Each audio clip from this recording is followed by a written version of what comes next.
Hello students, my self વૈભવ પટેલ. ધોરણ 11 રસાયણ વિજ્ઞાનની અંદર લાસ્ટ વિડીયો લેક્ચરની અંદર આપણે સંમિશ્રણના પ્રકાર અને સહસંયોજક બંધનો સ્વભાવ વિશે આપણે જોઈ ગયા હતા. હવે આજના વિડીયો લેક્ચરની અંદર આપણે સંકરણ વિશે આપણે જોવાના છે. તેની અંદર જોઈએ તો CH4NH3H2 જેવા જે બહુપરમાણીય અણુ જે છે એ અણુના લાક્ષણિક ભૌમિતિક આકાર સમજાવવા માટે પાવલિંગ નામના વૈજ્ઞાનિકે જે છે એ સંકરણનો ખ્યાલ રજૂ કર્યો. એટલે સૌપ્રથમ કોણે સંકરણનો ખ્યાલ રજૂ કર્યો? પાવલિંગ નામના વૈજ્ઞાનિક. શા માટે? તો કે બહુપરમાણીય અણુના આકારને સમજવા માટે એમણે સંકરણનો ખ્યાલ દાખલ કર્યો. તેમણે જણાવ્યું કે પરમાણ્વીય કક્ષકો જોડાય છે અને સમતુલ્ય કક્ષકોનો એક સેટ બનાવે છે. એનો મતલબ શું કે અહીંયા આગળ અલગ અલગ CH4 છે, તેની અંદર કાર્બનની કક્ષક અને હાઇડ્રોજનની કક્ષકો જોડાશે અને એમને એક સરખી કક્ષકોનો સેટ બનાવતા આપણને જોવા મળશે.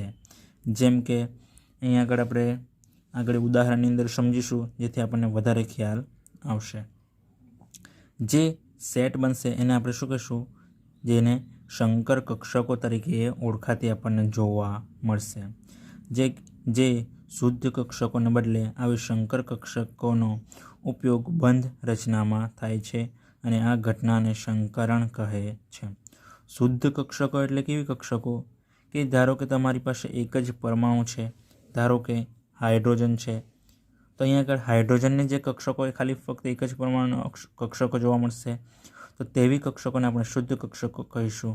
જ્યારે અહીંયા આગળ CH4NH3H2O છે, તેની અંદર કાર્બન અને હાઇડ્રોજન અલગ અલગ પરમાણુની કક્ષકો આપણને જોવા મળશે, તો તેને આપણે સંકર કક્ષકો કહીશું કે જેની અંદર બંધ રચના કે એવી કક્ષકોનો ઉપયોગ જે છે એ બંધની રચના કરવામાં થાય છે અને આ પ્રકારની જે ઘટના થાય છે, આ ઘટનાને આપણે સંકરણ કહીશું. ખ્યાલ આવી ગયો વિદ્યાર્થી મિત્રો? એની વ્યાખ્યા ચોક્કસ આપવી હોય તો આપી શકીએ કે થોડી જુદી જુદી ઉર્જાવાળી કક્ષકોનું આંતરમિશ્રણ થાય છે, જેથી તેમની ઉર્જાનું પુનઃ વિતરણ કરે છે. એનો મતલબ કે અહીંયા આગળ કાર્બન અને હાઇડ્રોજન છે, તે દરેકના કક્ષકોની ઉર્જા આપણને અલગ અલગ જોવા મળશે. તો આવી અલગ અલગ ઉર્જાવાળી કક્ષકોનું શું થશે? આંતરમિશ્રણ, એટલે કે બંને કક્ષકો જોડાશે, જેથી ઉર્જાનું પુનઃ વિતરણ કરે છે. એટલે કે એની અંદર ઉર્જા જે છે એ ઉર્જાની ફરીથી ગોઠવણી થતી આપણને જોવા મળે છે અને જેને પરિણામે સમાન ઉર્જા અને આકારવાળી નવી કક્ષકોનો સેટ રચાય છે. જેના કારણે પુનઃ ગોઠવણી થાય, જેના કારણે એક સરખી ઉર્જા થશે અને આકાર પણ આપણને એક સરખો જોવા મળશે અને આવા પ્રકારને એક કક્ષકોનો સેટ રચાય છે. ઉદાહરણ તરીકે અહીં આગળ આપણને કીધું છે કાર્બનની એક 2s અને 3 2p કક્ષકો સંકર પામે છે, ત્યારે 4 નવી sp3 સંકર કક્ષકોની રચના થાય છે. ઉદાહરણ તરીકે અહીં આગળ કાર્બન જોઈએ, કાર્બનની ઇલેક્ટ્રોનની રચના 1s2 2s2 2p2 થશે. તો અહીં આગળ કાર્બનની ઉત્તેજિત અવસ્થા જો જોઈએ તો અહીં આગળ શું જોવા મળશે આપણને? 1s2 એમની એમ રહેશે, 2s અને 2p છે, તો અહીં આગળ 2sની અંદર અને આ 2px 2py અને 2pz. તો 2sની અંદર 2 ઇલેક્ટ્રોન છે અને 2pની અંદર પણ 2 ઇલેક્ટ્રોન છે, તો અહીં આગળ આ 2 ઇલેક્ટ્રોન એમના એમ હશે. 2sની અંદર કેટલા ઇલેક્ટ્રોન છે? 2 ઇલેક્ટ્રોન છે, તો એમાંનો એક ઇલેક્ટ્રોન જે છે એ કોને આપી દેશે? 2pz કક્ષકોને આપી દેશે, જેથી એક ઇલેક્ટ્રોન અહીંયા આગળ આપણને દાખલ થતો જોવા મળશે. એટલે જેથી 2sની અંદર એક ઇલેક્ટ્રોન, 2pxની અંદર એક ઇલેક્ટ્રોન, 2pyની અંદર એક અને 2pzની અંદર એક ઇલેક્ટ્રોન આપણને જોવા મળશે. તો આ કાર્બનની ઉત્તેજિત અવસ્થા જોવા મળશે. જેથી અહીં આગળ CH4ની અંદર આપણે જોઈએ તો કાર્બનની અંદર 2sનો એક કક્ષક જે છે એ કક્ષક અને 2pની આ 3 કક્ષકો જે છે એ હાઇડ્રોજન પરમાણુની 4 બીજી કક્ષકો સાથે કે 1s હાઇડ્રોજનની અંદર આપણે જોઈએ હાઇડ્રોજન માટે તો 1s1 છે, તો એ 1s1 કક્ષક સાથે જોડાશે. એટલે 4 હાઇડ્રોજન છે તો 4 1s1 કક્ષક જે છે એ આ દરેક કક્ષક સાથે જોડાશે અને આપણને સંકરણ પામતો જોવા મળશે. તો અહીં આગળ આપણે જોઈ શકીએ એસ કક્ષક જે છે 1 છે અને પી કક્ષક 3 છે, જેથી અહીંયા આગળ આપણને sp3 સંકરણ થતું જોવા મળશે. ખ્યાલ આવી ગયો વિદ્યાર્થી મિત્રો? હવે આપણે સંકરણની વિશિષ્ટ ખાસિયત શું છે એ ખાસિયત વિશે જોઈએ. તો પહેલી ખાસિયત છે સંકૃત કક્ષકોની સંખ્યા સંકરણ પામતી પરમાણ્વીય કક્ષકોની સંખ્યા બરાબર હોય છે. સંકૃત કક્ષકોની સંખ્યા, સંકૃત કક્ષકો એટલે કેવી કક્ષકો કે જે સંકરણની અંદર ભાગ લેતી હોય.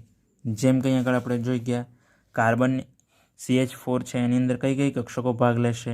તો 2s, 2px, 2py અને 2pz કક્ષકો ભાગ લેશે.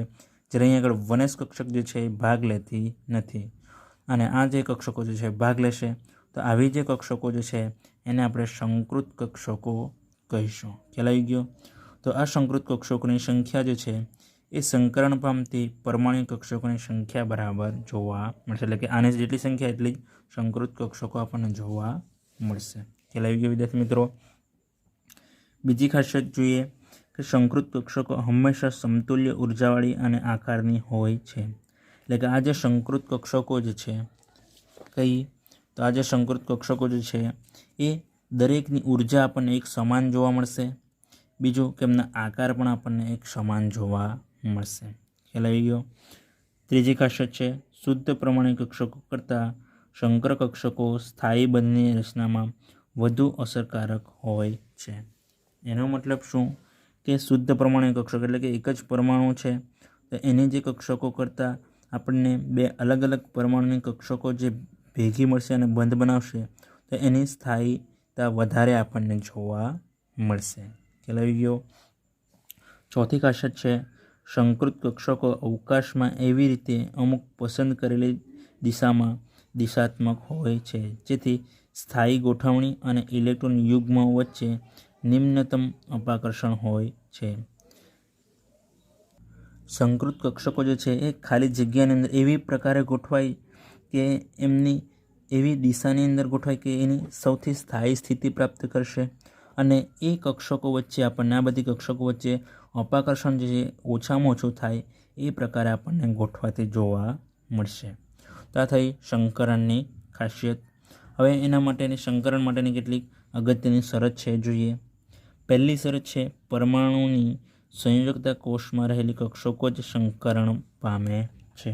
એનો મતલબ શું કે કાર્બનની આગળ આપણે ઇલેક્ટ્રોન રચના જોઈએ 1s2, 2s2, 2p2.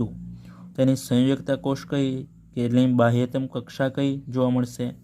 તો 2s અને 2p છે બાહ્યતમ કક્ષા.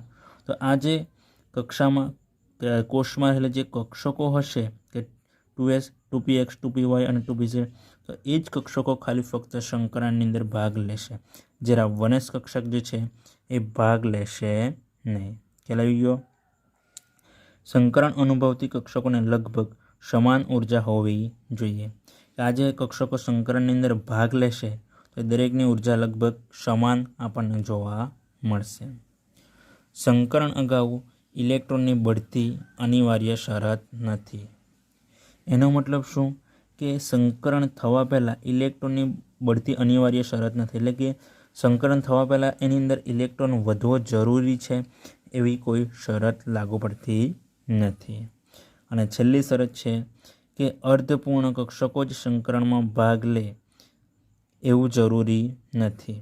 એટલે કે ખાલી ફક્ત અર્ધપૂર્ણ જ ભરેલી કે આ અર્ધપૂર્ણ ભરેલી છે તો આ પ્રકારની કક્ષકો સંપૂર્ણપણે સંકરણની અંદર ભાગ લેતી નથી. પરંતુ એવી કેટલીક બાબત એવી પણ છે કે જેની અંદર સંયોજકતા કોષની પૂર્ણ ભરાયેલી કક્ષકો પણ સંકરણની અંદર ભાગ લેતી જોવા મળશે. પૂર્ણ ભરાયેલી કક્ષક કેવી? તો અહીં આગળ 2 ઇલેક્ટ્રોન, અહીં આગળ 2 ઇલેક્ટ્રોન, અહીં આગળ 2 ઇલેક્ટ્રોન, અહીં આગળ 2 ઇલેક્ટ્રોન. તો આવી કક્ષકો પણ આપણને સંકરણની અંદર ભાગ લેતી જોવા મળશે. તો આ થઈ સંકરણ માટેની અગત્યની શરતો. ખ્યાલ આવી ગયો વિદ્યાર્થી મિત્રો? તો તમારે ખાસિયત અને એની શરતો યાદ રાખવાની રહેશે. મિત્રો હવે આપણે સંકરણના પ્રકાર વિશે જોઈશું. મિત્રો સંકરણના પ્રકારની અંદર આપણે જોઈએ તેની અંદર કઈ કઈ કક્ષકો ભાગ લઈ શકે? તો S, P અને D જેવી ઘણી બધી કક્ષકો જે છે એને સમાવી લેતા ઘણા બધા પ્રકારના આપણને અહીં આગળ સંકરણ થતા જોવા મળશે. F કક્ષક પણ અહીં આગળ સંકરણની અંદર ભાગ લઈ શકે પણ તે ખૂબ જ મોટા અણુની અંદર આપણને જોવા મળશે. આપણે ખાલી ફક્ત SPD સંકરણ વિશે જ આપણે અહીંયા આગળ જોવાના છે. તે પણ તમારા 11માની અંદર આપણે જોઈએ તો SP અને D સંકરણ વિશે જ આપણે જોવાના છે. તેની અંદર સૌથી પહેલું સંકરણ વિશે આપણે જોવાના છે. એની અંદર SP સંકરણ જોવાના છે. આ સંકરણની વાત કરીએ તો અહીંયા આગળ આપણે જોઈ શકાય કે SP સંકરણ છે એટલે આ સંકરણની અંદર એક S કક્ષક અને બીજી P કક્ષકોનો બંને કક્ષકોનું મિશ્ર થતી જોવા મળશે અને બે સમાન કક્ષકો જે છે એ SP કક્ષકો રચતી આપણને જોવા મળશે. અહીંયા આગળ આપણે સંકરણની અંદર આપણે જોઈએ તો P કક્ષક છે એને 3 પેટા પ્રકાર પડશે: PX, PY અને PZ. તો અહીંયા આગળ જે કક્ષકો જે છે એ કયા અક્ષની ધરી પર છે એના આધારે આપણને એનું સંકરણ થતું જોવા મળશે.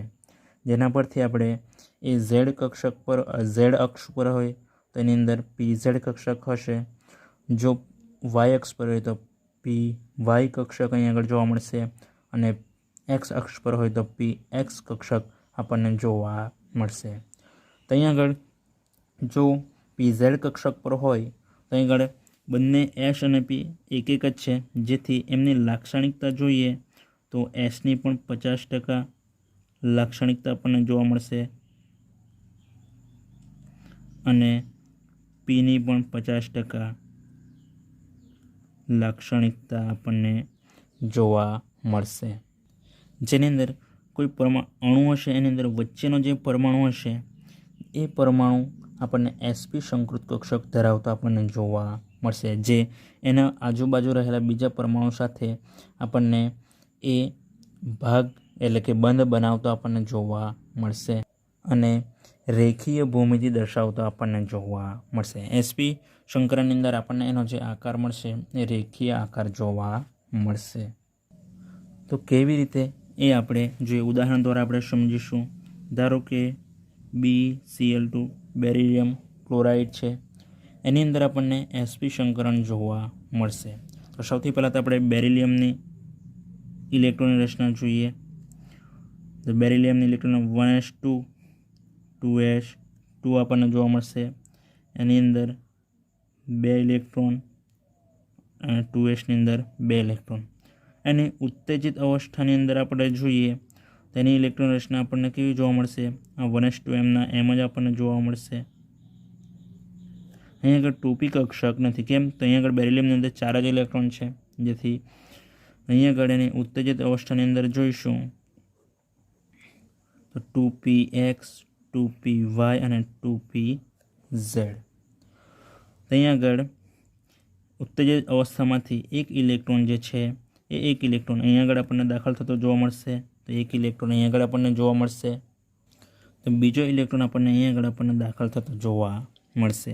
તો અહીં આગળ S અને P કક્ષકો બે જ કક્ષકો ભાગ લેતી હોવાથી સંકરણની અંદર આપણને SP સંકરણ થતું જોવા અહીં આગળ આપણને મળશે. અહીં આગળ આ સંકરણની બંને કક્ષકો જે છે એ એકબીજાની વિરુદ્ધ એટલે ક્લોરીનની કક્ષકો જે છે અહીં આગળ એકબીજાને વિરુદ્ધ દિશાની અંદર આપણને ગોઠવાથી આપણને જોવા મળશે. તો અહીં આગળ એમની આપણે રચના જોઈએ કે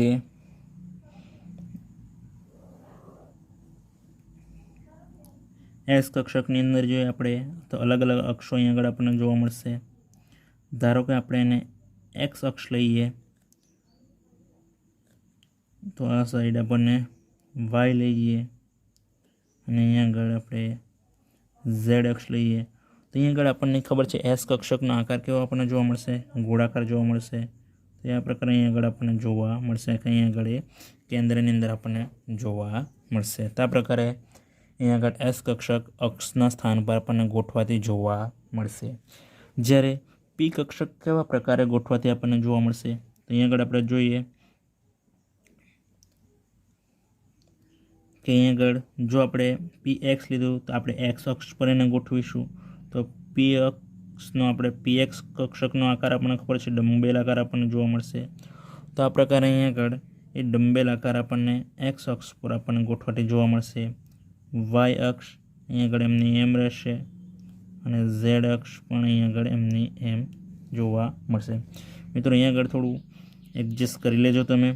આ આકાર જે છે થોડો આ પ્રકારે આપણને જોવા મળશે. બંને એક સરખા આપણને જોવા મળશે, પરંતુ આ બંનેનું સંમિશ્રણ થશે ત્યારે આપણને એનો આકાર જો જોવા મળશે તો કેવો કે બંને કક્ષકો ભેગી થશે ત્યારે આપણને એની અંદર આપણને ખ્યાલ છે કે પિંડકની અંદર ધન ભાગ અને ઋણ ભાગ આપણને જોવા મળશે. તો જ્યારે આ બંને કક્ષકો ભેગી થશે ત્યારે આપણને બંને કક્ષકો છે એકબીજાને વિરુદ્ધ ધન અને ઋણ ભાગ જે છે ખૂબ જ નાનો આપણને ઋણ પિંડક તરીકે આપણને જોવા મળશે. કેવી રીતે તો આપણે જોઈએ. અહીંયા આગળ ખાલી ફક્ત આપણે એક ભાગ વિશે જોઈએ તો આ એક ભાગ જે છે એ આપણને આ પ્રકારે ગોઠવાતો જોવા મળશે. આ પ્રકાર આ જે ભાગ છે ધન ભાગ હશે અને આ ભાગ ઋણ ભાગ આપણને જોવા મળશે. એ જ પ્રકારે બીજો બાજુનો ભાગ જોઈએ તો એ આપણને આ પ્રકારે અને અહીંયા આગળ આપણને આ પ્રકારે જોવા મળશે. જે આ પ્રકારે ધન ભાગ અને અહીંયા આગળ ઋણ પિંડક, ધન પિંડક અને ઋણ પિંડક તરીકે આપણને જોવા મળશે. તો આ જે ઋણ પિંડક જે છે ખૂબ જ નાનું આપણને જોવા મળશે કે લોબ જેને આપણે તરીકે ઓળખી શકીએ. અને અહીંયા આગળ આપણે એની રચના જો જોઈએ એક જ દિશાની અંદર છે, જેથી એનો ખૂણો જો આપણે જોઈશું તો અહીંયા આગળથી આપણને અહીંયા આગળ 180 ડિગ્રીનો આપણને જોવા મળશે. અહીંયા આગળ એની અક્ષ લઈએ તો આપણે એક્સ અક્ષ જો અહીંયા આગળ જે પ્રમાણે અહીંયા આગળ આપણે કક્ષકની અંદર ઇલેક્ટ્રોન ભરીશું એ પ્રમાણે અહીંયા આગળ આપણે અક્ષ પણ આપણે દર્શાવી શકીએ. અહીંયા આગળ આપણે ઝેડ લખવું હોય તો ઝેડ પણ લખાય, વાય લખવું હોય તો વાય પણ લખી શકીએ. જે પ્રમાણે આપણે અહીં આગળ એક્સ કક્ષકની અંદર પહેલાં ઇલેક્ટ્રોન દાખલ કરીશું એટલે આપણે સમજવા માટે અહીં આગળ એક્સ અક્ષ આપણે દાખલ કરી છે. હવે એની અંદર આપણે આગળ જોઈએ બેરિલિયમ ક્લોરાઇડ છે તો એનો અણુની અંદર રચના કેવી રીતે આપણને જોવા મળશે. તો બેરિલિયમ છે એની 2s અને 2px કક્ષક છે. તો અહીંયા આગળ એના માટે એની રચના માટે આ પ્રકારની રચના આપણને જોવા મળશે બેરિલિયમની. તો બેરિલિયમની સૌપ્રથમ આપણે રચના દોરીશું આ પ્રકારે ધન પિંડક અને ઋણ પિંડક. એ જ પ્રકારે આ બાજુથી પણ ધન પિંડક અને ઋણ પિંડક આપણને જોવા મળશે. હવે એની સાથે શું ક્લોરીન પરમાણુ જોડાશે.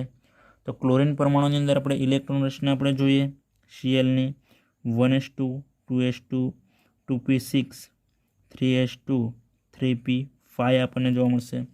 એટલે કે એનો એક પી કક્ષકમાં એક ઇલેક્ટ્રોન જરૂર પડશે. તે કોની સાથે બંધ બનાવશે? બેરિલિયમના સાથે. તો એ બંધ બનાવશે તો પી કક્ષક છે તો પી કક્ષકનો આકાર પણ ડંબેલ આકાર આપણને જોવા મળશે. તો એ અહીંયા આગળ આપણને જોડાશે તો ત્યારે અહીંયા આગળ આપણને પી કક્ષક જે છે એ આ પ્રકારે આપણને જોડાતું જોવા મળશે. જે અહીંયા આગળ ધન પિંડક જે છે એ ધન પિંડક સાથે અહીંયા આગળ આપણને જોડાતો જોવા મળશે અને ઋણ પિંડક એની વિરુદ્ધ બાજુએ આપણને જોવા મળશે. એ જ પ્રમાણે આ બાજુથી પણ આપણને ધન પિંડક સાથે ધન પિંડક આપણને જોડાતો જોવા મળશે અને ઋણ પિંડક એની વિરુદ્ધ બાજુએ આપણને જોવા મળશે. આ એક અક્ષ થઈ ગયો, એક્સ અક્ષ દર્શાવ્યો છે અહીંયા આગળ.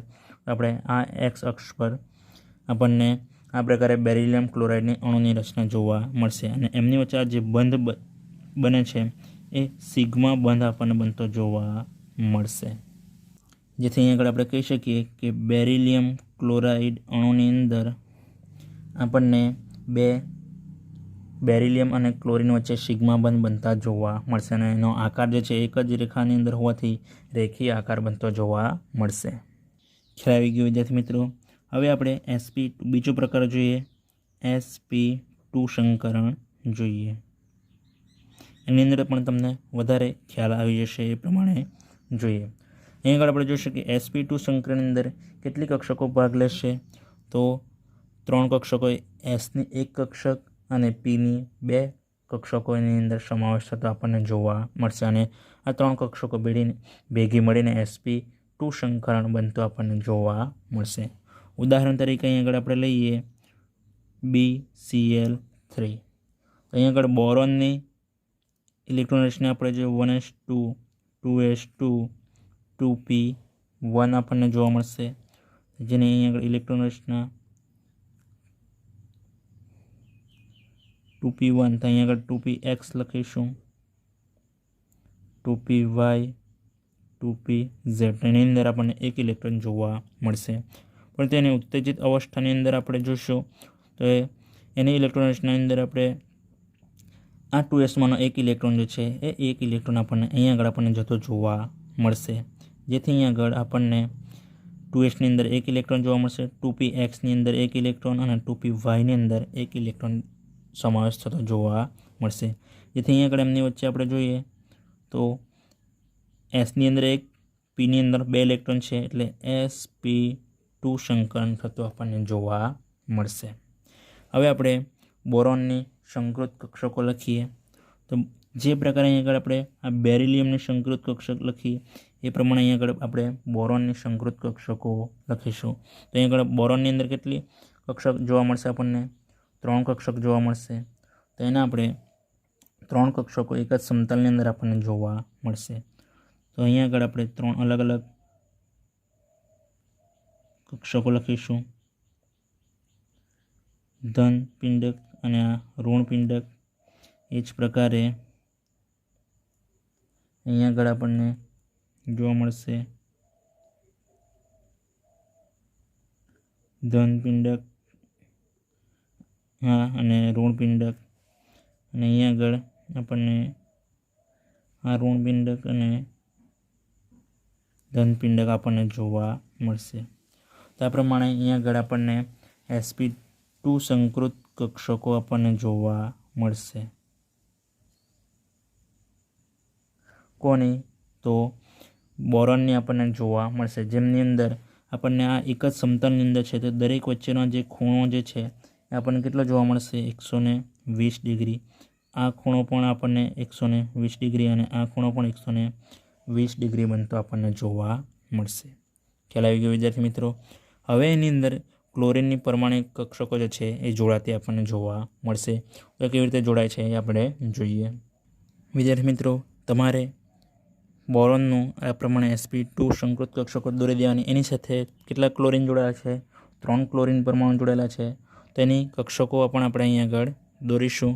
તો એ ક્લોરિન અંદર કઈ કક્ષક છે? બાહ્યતમ કોષની અંદર p કક્ષક છે.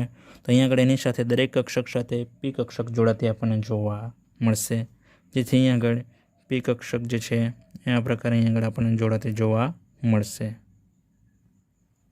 જેની અંદર ધન પિંડક સાથે ધન પિંડક જોડાશે અને ઋણ પિંડક એની સામેની બાજુ જોવા મળશે. એ જ પ્રમાણે અહીં આગળ આપણને ધન પિંડક સાથે ધન પિંડક જોડાશે અને ઋણ પિંડક એની સામેની બાજુ જોવા મળશે. એ જ પ્રકારે અહીં આગળ પણ આપણને જોવા મળશે.